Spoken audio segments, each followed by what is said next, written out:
ao meu amigo que vive no mundo ao lado. Escrevo agora enquanto o cursor pisca e a cidade respira como se soubesse do que vou contar.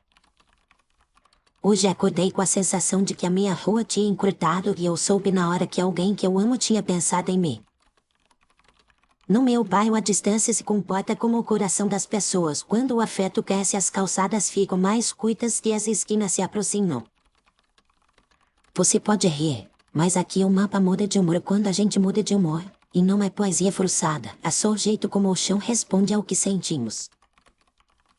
Eu sei que parece estranho dito assim, então quero te levar comigo em um passeio simples, como quem caminha até a padaria e volta com pão quente e lembranças novas. Saí de casa mais cedo para visitar uma amiga que anda triste, e percebi que o ônibus chegou rápido demais, como se a linha tivesse vontade de consolar. O motorista não me estranhou. Ele disse que quando as pessoas do bairro se reúnem para cuidar de alguém, o trajeto se endireita e o trânsito fica leve. Eu sentei perto da janela e reparei que a ponte sob o canal estava lisa e firme, como quando a gente confia em quem caminha do nosso lado. A cidade usa a mesma linguagem que os ínculos usam, e aprendemos a ouvir o barulho das placas e dos relógios como quem lê cartas antigas. Cheguei à casa da minha amiga alguns minutos antes do que o relógio prometia, e entendi que o caminho se deu de presente porque eu via com o coração aberto. Eu trouxe flores amarelas e chá de camomila, e o corredor do prédio parou de ranger porque medo e gentileza não gostam de competir. Minha amiga chorou um pouco, e eu também, e o apartamento do vizinho que vivia reclamando pareceu ficar mais distante, como se a briga dele precisasse de espaço. Quando o abraço terminou, voltamos à janela e a rua parecia caber inteira dentro de um suspiro, como quando se encontra o nome certo para um sentimento. Aqui aprendemos com a infância, porque crianças aproximam tudo o que nomeiam, e quando dizem que alguém é amigo, duas praças se encostam sem pedir licença. As escolas perceberam isso faz tempo e criaram pequenos rituais de boas-vindas, e quando a turma se reconhece a caminhada da manhã fica mais curta. Um professor me contou que no dia em que a classe adotou um jardim, o portão se aproximou 3 passos e ninguém se atrasou para a leitura. Não temos uma régua de madeira para medir esse efeito, mas sentimos no corpo, no fôlego e no tempo de espera, e isso nos educa de um jeito gentil.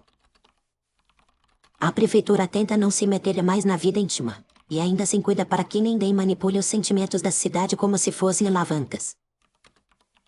Aqui entende comprar carinho com festa exagerada e promessa vazia, mas quando a intenção é torta a rua cria lombadas e a pressa tropeça. O comércio aprendeu que confiança em cuida inteira, então pequenos mercados fazem lista com o nome das pessoas e os bairros viram vizinhos.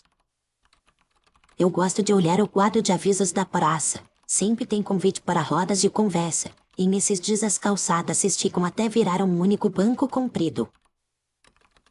Talvez você esteja se perguntando se isso dói quando o afeto quebra. E sim, dói como joelho ralado, porque a cidade afasta sem pedir opinião. Já me aconteceu de um lugar que era perto ficar longe em uma tarde, como se o elevador tivesse desistido de me reconhecer. Doeu mais porque eu sabia o caminho de olhos fechados e mesmo assim a porta estava longe e o chão dizia que era melhor esperar. Aprendi que afastar às vezes é proteção, e que recuperar a proximidade dá trabalho, mas o trabalho certo deixa o ar mais doce. Um dia um hospital ficou distante para um rapaz que perdeu a vontade de procurar ajuda, e os vizinhos se juntaram para ir com ele até a recepção. A fila andou rápido porque a cidade entende comboios de cuidado, e quando muita gente caminha por alguém, um corredor inteiro se move para abrir passagem. Eu gosto de pensar que a nossa malha de rosa é parecida com a pele, cheia de cicatrizes que contam história e de poros que respiram quando a gente confia. Outro dia um voo encurtou porque uma avó e uma neta estavam se reencontrando depois de anos, e a porta de desembarque parecia conhecer o nome delas. Não foi milagre, foi afeto organizado, porque toda uma família se preparou para a recepção, e o aeroporto gosta de encontros que foram muito esperados. A companhia aérea não anuncia isso no microfone, mas os funcionários percebem que alguns passageiros carregam a cidade inteira na bagagem. O metrô também tem seus segredos, Porque os vagões gostam de música boa. E quando uma banda de rua toca com alegria, as plataformas se aproximam sutilmente. Eu já desci em estação que não existia na semana anterior, e só depois entendi que um grupo de vizinhos reatou a amizade após anos de silêncio. A placa parecia antiga como se sempre estivesse ali, e talvez estivesse mesmo. Só que a gente não merecia o atalho enquanto andava de costas. Há histórias engraçadas, como o casamento que aproximou duas cidades rivais e ninguém quis discutir futebol por um mês inteiro. Os hotéis relataram que os corredores ficaram menores e as rodas de conversa ficaram maiores, como se a noite tivesse nascido para ouvir histórias.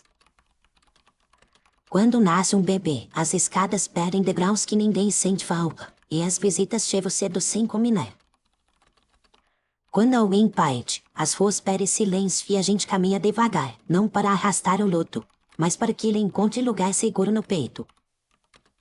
A solidão é o desafio que mais nos assusta, porque uma pessoa sozinha pode morar no centro e mesmo assim viver na borda. Por isso temos cafés com mesas longas onde estranhos podem dividir pão e assunto, e a distância entre cadeiras se comporta como educação de casa cheia. Às vezes sento nesses cafés para ouvir histórias, e cada história é uma chave que abre uma rua, e cada rua aberta é um gesto que se lembra de ser humano. Descobri que brigas repetidas criam ruas esburacadas, e reconciliações honestas pavimentam uma avenida com cheiro de tinta nova. Mães dizem que a pressa de buscar os filhos na chuva chama o abrigo para mais perto, e eu acredito porque a chuva tem medo de mães que protegem. O engenheiro com quem conversei fala que o concreto canta quando as pessoas confiam, e que pontes rangem quando promessas são feitas sem intenção. Pode parecer piegas, mas o canto do concreto me ensinou a prometer menos e a cumprir mais, e desde então meu bairro fica sereno ao cair da tarde.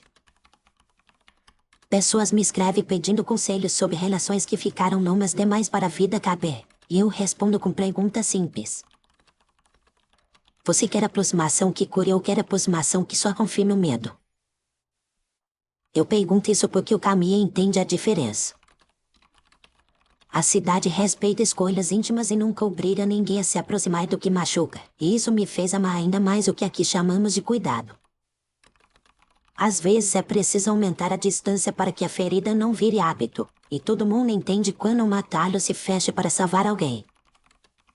Você pode imaginar o que acontece em dias de festa, quando a comunidade inteira decide agradecer por uma colheita ou por um projeto que deu certo.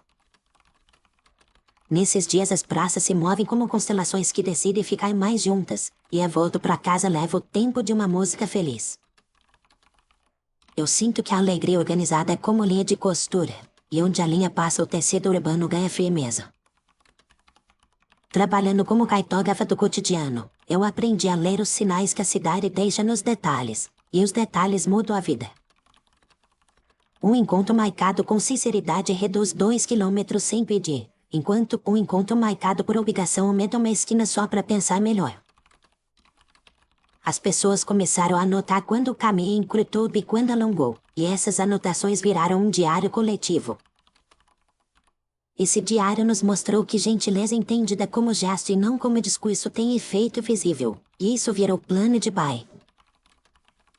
Agora grupos se reúnem para ajustar laços, e todo ajuste de laço melhora a circulação de todo mundo, inclusive de quem não participou da reunião. O mercado de trabalho também aprendeu, e algumas empresas prometem proximidade real entre colegas, o que só funciona quando a promessa vira prática. Quando vira prática, o percurso até o escritório fica leve, e a conversa de corredor vira uma ponte que não cai. Quando fica só discurso, os elevadores demoram de propósito como quem pede mais honestidade antes de abrir a porta. Eu gosto de rir dessas sutilezas porque salvam a moral do dia, e rio de mim também quando percebo como é fácil esquecer que o mapa sente. Uma vez tentei encurtar caminho com pressa e falta de atenção, e a rua me devolveu uma volta longa com cheiro de pausa, e eu agradeci em silêncio. Aqui aprendi a diferença entre a correria que foge do vazio e a urgência que respeita o que importa, e a segunda deixa os pés mais leves. Você deve estar curioso com as histórias de amor, e eu entendo, porque amor aqui é um mapa inteiro. Quando dois namorados se reconciliam, a cidade dá de presente uma sombra fresca na praça, e os bancos se aproximam só o suficiente para uma conversa honesta. Quando a relação adoece, as lâmpadas piscam como lembrança de que é preciso ver melhor, e essa lembrança costuma funcionar. Tem uma vizinha que voltou a namorar depois de anos, e no domingo o ônibus que passava de hora em hora começou a passar a cada meia hora. A gente brinca que os horários gostam de casais que marcam o café sem mentir para si mesmos, e a brincadeira tem um fundo certeiro. Também temos a amizade velha que encurta a distância de avó para neto, e avós ganham um tipo de passo que as ruas respeitam. Quando nasce um neto, os pisos param de escorregar perto de casa, e os guarda-chuvas abrem mais fácil, como se o tecido fosse treinado para abraço. Eu fico pensando em como seria o seu bairro se as distâncias respondessem ao que você sente, e me dá vontade de perguntar mais. Qual vizinho seu coração aproximaria primeiro, e qual lembrança você deixaria descansar um pouco mais longe? Se você recebesse um mapa que muda todo dia, você confiaria no que sente antes de escolher a rua? Nós aprendemos a confiar com cuidado e a duvidar com carinho, e essa mistura faz bem para os pés. Tem gente que tem medo de perder o atalho favorito, eu entendo, mas atalhos que machucam não são atalhos, são preguiça do coração. A cidade não gosta de preguiça do coração, e por isso oferece bancos largos e tempo de sobra quando alguém precisa reaprender a caminhar. Outro dia eu vi uma discussão de família acalmar porque as portas não queriam bater, e um portão pesado decidiu deslizar suavemente. Às vezes a matéria nos educa melhor que os conselhos, e por aqui a matéria é boa professora. Um padeiro me contou que o forno esquenta mais rápido quando ele pensa em quem vai comer o pão, e queimar o pão é quase sempre sinal de pressa. Eu já me despedi de pessoas queridas e a cidade segurou a minha mão sem fazer drama, e isso me deu coragem para continuar. Já vi também a praça virar e sala de aula de noite, quando um grupo ensinou jovens a contar a própria história, e os postos de luz chegaram mais perto. O aeroporto aprendeu a gostar de despedidas que prometem volta verdadeira, e por isso a fila parece andar como passos espanhosos. As praças gostam de risos que não usam mão, e risos bons aproximam escadas e diminuem degraus que a gente nem percebe. Os parques entendem promessas simples como regar uma árvore toda semana, e quando a água cai certo o caminho volta a caber no bolso. Eu trabalho com mapas que respiram, mas no fundo trabalho com gente, e a cidade me ensinou a não separar uma coisa da outra. Se um grupo cuida de outro grupo, duas forças inimigas param de fazer careta e concordam com um cruzamento decente. Cidades sofrem quando grupos se desumanizam, e aqui a gente trata de rehumanizar com comida simples e conversa direta. É bonito quando a conversa direta chega e não machuca. E eu acho que é por isso que as janelas fecham devagar em dias de reconciliação. O tempo todo aprendo com idosos que caminham cedo para ver a luz bater nos telhados, porque luz que se compartilha faz o bairro acordar humilde. Crianças ensinam outra lição, que é de chamar pelo nome certo, e quando a gente acerta o nome, o portão entende que pode destravar. Adolescentes lembram de outra coisa, que é não aceitar minha verdade, e voas mal explicadas ficam cumpridas por escolha. Eu confesso que às vezes me pego de propósito para ver se a cidade me encontra, e ela sempre encontra quando estou disposta a ser encontrada. Um dia desses eu e meus amigos inventamos um piquenique em uma praça onde ninguém se falava, e os panos coloridos fizeram o chão cheirar mais perto. Alguém trouxe bolo e alguém trouxe histórias de trabalho. E a praça respondeu com um vento leve que parece dizer continua, eu estou aqui. Nessas horas eu entendo que o mundo gosta de ser lembrado como casa, e que casa é qualquer lugar que acolhe sem cobrar a entrada. Pode ser que aí do seu lado alguém esteja tentando aproximar duas partes da própria vida, e que as duas partes ainda resistam.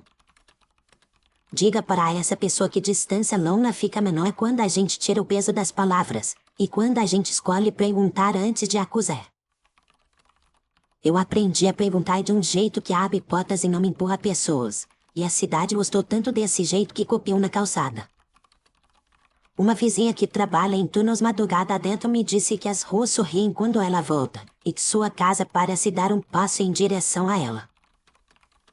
Ela ri quando conta isso, e diz que é só cansaço, mas eu sei que é reconhecimento. Reconhecimento aproxima com um abraço que não pede desculpa por existir, e é que a gente tenta praticar isso todo dia. Em tempos de desentendimento coletivo, as avenidas pedem cuidado redobrado, e a gente organiza tendas de escuta para impedir que o asfalto rache. Quando racha, paramos tudo, não só por segurança, mas por respeito, e transformamos o concerto em gesto público. Eu gostaria que você visse o que acontece quando um pedido de perdão é aceito, porque a cidade ganha cheiro de fruta e o relógio esquece de apitar. E gostaria que você sentisse o que acontece quando um perdão é negado, porque o vento fica áspero e a sombra não se oferece. A cidade não pune ninguém, ela só espera o que a gente decide, e por isso ela também espera a hora certa de se aproximar. Existe uma coisa que aprendemos a valorizar, que é o silêncio justo, aquele que dá espaço para o outro respirar sem sumir. Silêncio justo encurta mal entendidos, e o barulho que sobra a ver a música de rua. Quando a música é boa, as pessoas se lembram de quem são, e o caminho gosta de pessoas que se lembram do que prometem. Eu penso em você lendo esta carta como quem escuta ao mesmo tempo, e me dá vontade de caminhar aí do seu lado para ver como seu bairro reage aos seus afetos. Se um dia você vier visitar, quero te guiar por aqui sem pressa, para que as ruas aprendam seu nome aos poucos. Quero te mostrar a praça que muda de tamanho conforme a conversa, e a ponte que entende quando alguém precisa de coragem. Quero que você veja como a padaria abre a porta do jeito certo quando a saudade aperta, e como as filas não são cruéis quando a vida pesa. Eu sei que cartas longas pedem fôlego, então deixa um respiro e te conto uma última história de trabalho. Um bairro andava se odiando por bobagens acumuladas, e uma ponte velha começou a ranger como dente apertado. A comunidade se reuniu para narrar o que doía sem apontar dedos, e a ponte parou de ranger no terceiro encontro. Ninguém chamou isso de milagre, chamaram de reparo, e o reparo foi coletivo. Desde então eu penso que mapas e pessoas compartilham um segredo simples, que essa frase, cuidado mantém perto. Se cuidado mantém perto, desrespeito aluma sem pressa, e o alumar avisa e não castigo. Eu termino esta carta com a mesma vontade de começar outra, porque a vontade de contar é sinal de que ainda há caminho de sobra. Obrigada por me ouvir até aqui com paciência e curiosidade. Se você gostou, deixe um like porque isso aproxima a carta de outras pessoas e encurta o algoritmo para quem precisa de um respiro. Inscreva-se no canal para caminhar comigo por mais ruas que respondem ao coração. Escreva um comentário contando que lugares você aproximaria aí no seu mundo, porque seus exemplos me ajudam a desenhar novas rotas. Se puder e quiser, aponte a câmera para o QR no canto do vídeo, ou use o link na descrição para fazer uma doação que mantém este projeto perto de quem precisa. Na descrição você encontra também links de outras séries muito diferentes se vale a pena explorar quando quiser variar o caminho. Eu me despeço por hoje com carinho e esperança de te ver no próximo episódio andando comigo por mais uma dobra do mapa. Da sua amiga que vive no mundo ao lado, com afeto e passos curtos que chegam.